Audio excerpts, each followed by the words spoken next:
અમરેલી જિલ્લાના રાજુલા તાલુકાના રાધાનેસ ગામનો યુવાન દેશની રક્ષા કાજે શહીદ થયો। રાજુલામાં પૂરા રાષ્ટ્રીય માન સન્માન સાથે નીકળી અંતિમ યાત્રા।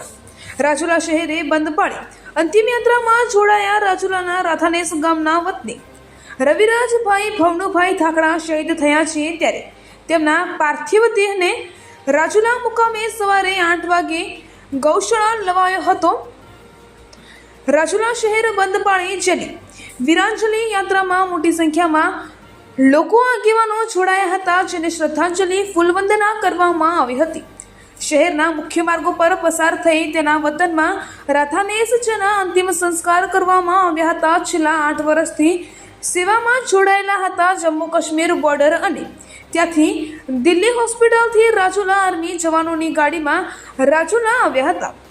સંતો મહંતો શહેરીજનો સૌ કોઈએ અશ્રુભીની આંખે વિદાય આપી હતી। મૃતક વીર શહીદ યુવાન રવિરાજભાઈ ધાકડા 4 બહેનો વચ્ચે એકના એક ભાઈ હતા। પરિવારજનોમાં શોક છવાયો।